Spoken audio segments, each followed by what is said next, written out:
Merci à tous. C'est pas moi, nous avons entrepris une mission impossible en 4 semaines. Il y a 4 semaines, après des échanges avec M. Arnaud Hupinski, que je salue ici, nous voulions en fait créer une date qui permette à tous les résistants, quelle que soit la chapelle, en France, de se réunir pour montrer que le peuple de France est en capacité, il en dispose du génie collectif pour dépasser les clivages, dépasser les égos, dépasser la peur. Beaucoup, je pense, sont ici parce que leur peur a été dépassée. Dépasser tout ce qui ne fait pas de nous des hommes, qui va bientôt faire de nous uniquement des objets, si nous continuons. Nous sommes des hommes et des femmes. Ils veulent nous rabaisser à faire de nous des objets. Je ne fais que rappeler ce que disait un prophète millénariste du malheur, appelé Jacques Attali, qui dit que demain, vous serez des objets. Nous ne le serons pas. Nous resterons des hommes et des femmes debout, et plus encore des citoyens. Car avec nos droits, nous disposons de la seule arme qui permette de contredire, de contrecarrer tous leurs plans de domination. En mars 2020, était officiellement décrétée la crise mondiale, dite du Covid-19. Cette crise inédite dans l'histoire du monde a autorisé les gouvernements à s'arroger des pouvoirs exceptionnels en vertu du caractère, et nous l'avons prouvé durant ces 2 jours, artificiellement exagéré d'un risque sanitaire maîtrisable, qui a conduit les peuples, notamment le peuple français, à voir ses droits s'effacer et sa démocratie s'affaisser. La géopolitique a été rebattue. Les économies, je ne vous apprends rien, sont dévastées et les sociétés sont déchirées. Ces 18 mois de crise ont changé la face du monde pour progressivement cristalliser les sociétés en 2 camps. Celui des citoyens soumis, transformés en stricts consommateurs, attendant que l'État leur assure leur survie alimentaire en échange de leur liberté fondamentale, et celui, et j'en vois beaucoup ici, des citoyens éveillés et résistants, résolus à sauvegarder la quintessence de nos démocraties, c'est-à-dire la vérité, la liberté, et je le rajouterai, la solidarité, qui nous rend encore plus grands. Après une année terrible, les comités de salut du peuple devaient montrer que le peuple de France est encore debout, et aujourd'hui, vous êtes debout. J'invite à me rejoindre sur scène toute l'équipe qui a permis ce succès. Merci pour votre courage dont vous faites tous preuve. Établissons la vérité, rétablissons nos libertés, et vive les comités de salut du peuple.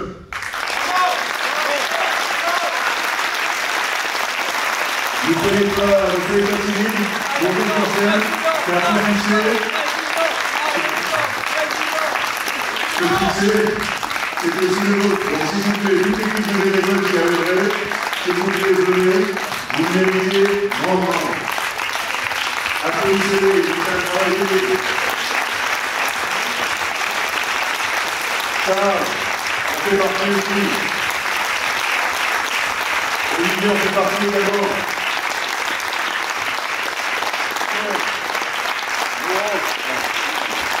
Steve, Laurent, Marianne, Marc, Corinne, Alain, Géraldine, c'est en haut. Je pense que vous vous croyez là parce que soit elles ne sont pas là, elles vont ouvrir, soit elles sont prises. En tout cas, toutes les personnes, c'est un travail collectif. On a beau avoir une idée, une initiative, rien ne se fait sans une équipe. Elle est présente devant vous. Et je tenais encore vivement à les remercier. Ils ont fait ce qui était impossible. Tenir un congrès de la sorte demande entre 3 et 6 mois de travail. C'est un exploit qui a été réalisé grâce à eux en 4 semaines. Merci à eux.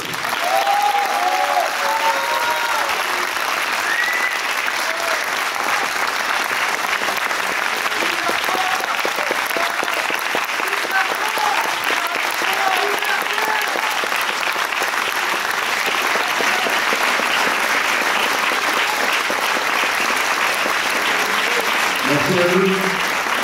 C'est ainsi par d'ailleurs l'officiel de cette clôture nos travaux au titre donc des comités de salut du peuple. Merci à tous.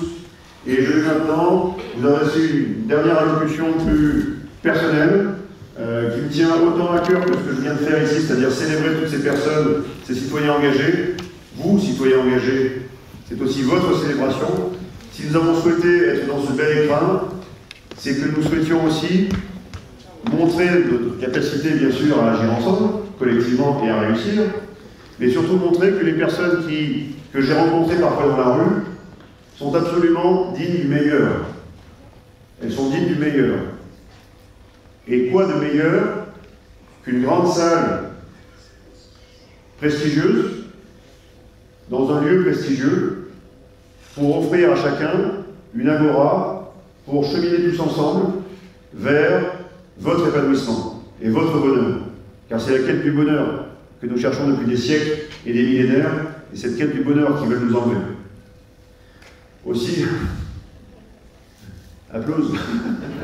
Standing ovation, avec les plateaux, c'est tout. J'espère montrer un peu plus de joie que tout à l'heure. C'est la joie du relâchement, la joie du stress qui vient de disparaître.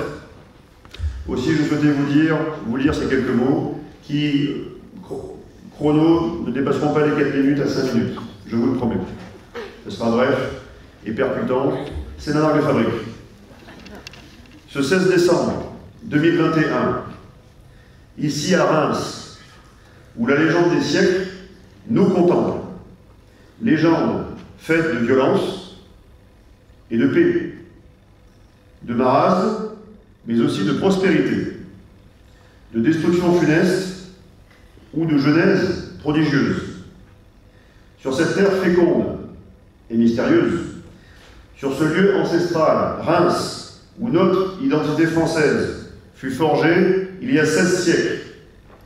16 siècles. Seules quelques civilisations peuvent se prévaloir d'une telle profondeur, d'une telle richesse, mais aussi d'une telle responsabilité. Pour nous, cette responsabilité incombe au peuple, et bien entendu à ses pseudo-élites. Ce peuple de France, actuellement, est attaqué, il est méprisé, et il est muselé, par une pseudo-élite drapée de son dédain. Ce peuple de France qui souffre, il est aussi atomisé, apeuré et divisé.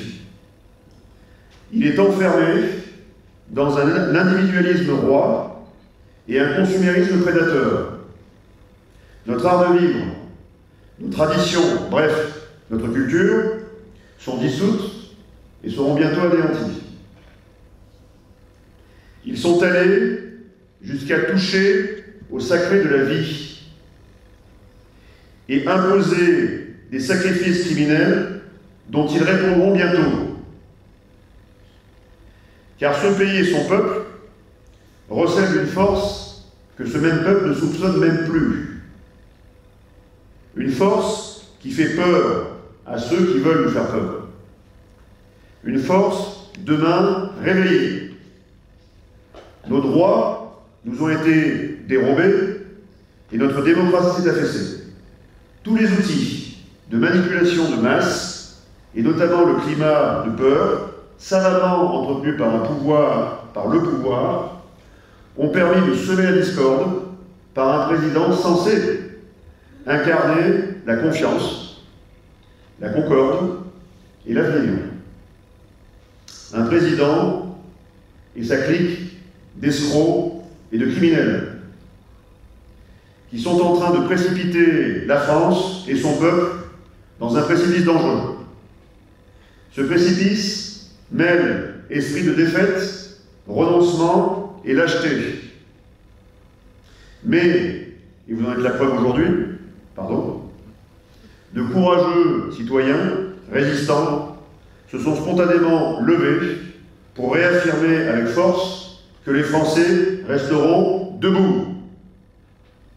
Les blessés et les morts de cette guerre virale et psychologique contre le peuple français nous obligent.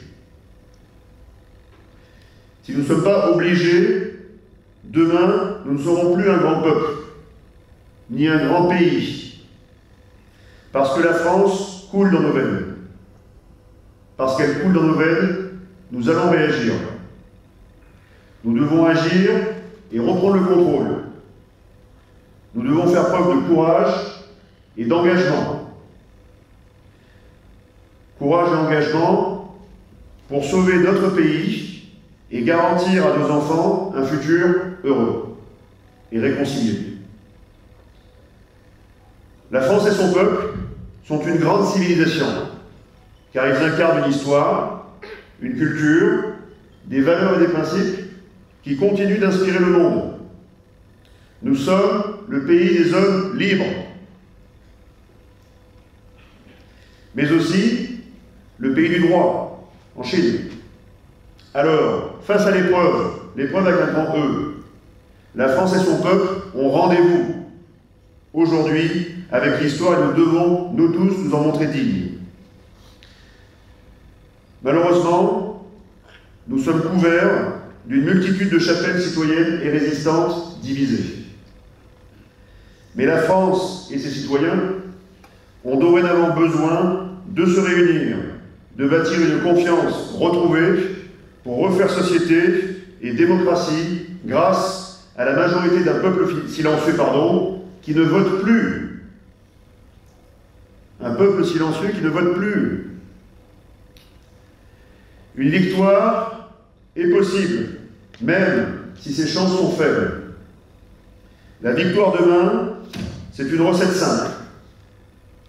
La victoire demain passe par l'union de tous les citoyens, aujourd'hui, abstentionnistes ou non, quelles que soient les sensibilités, les aspirations et les rêves. L'autorité ne se décrète pas. Elle se mérite et se gagne en suivant un principe simple également. Le principe d'utilité au groupe, d'utilité à la communauté, d'utilité au pays. Unis et solidaires, le peuple de France sortira grandi de cette épreuve. La France éternelle bat à travers votre cœur et vibre jusque dans votre esprit. Et il n'est jamais trop tard pour agir, se réunir et gagner. Ensemble, établissons la vérité. Rétablissons nos libertés. Et marchons vers notre souveraineté recouvrée. Pour aller arracher cette vérité chérie, pour se battre et rétablir cette liberté fragile, et enfin refonder cette souveraineté indispensable, aussi aujourd'hui et devant vous, je soumets au peuple français ma candidature à l'élection présidentielle de 2022.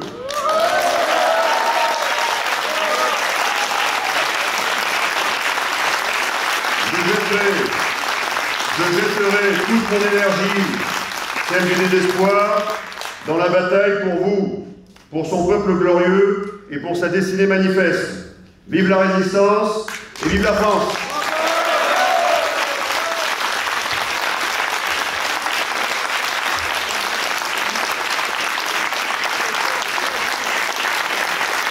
Et il ne faut pas oublier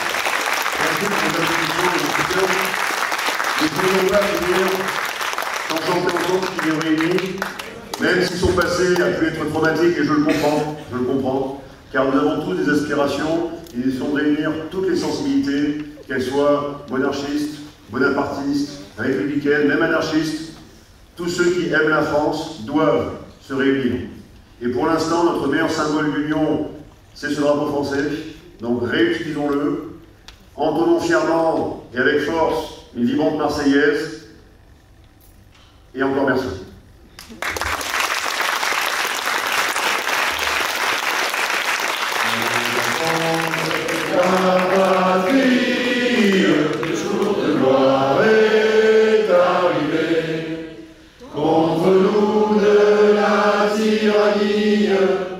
L'étendard sanglant élevé, l'étendard sanglant élevé, entendez-vous dans nos campagnes mugir ces féroces soldats qui viennent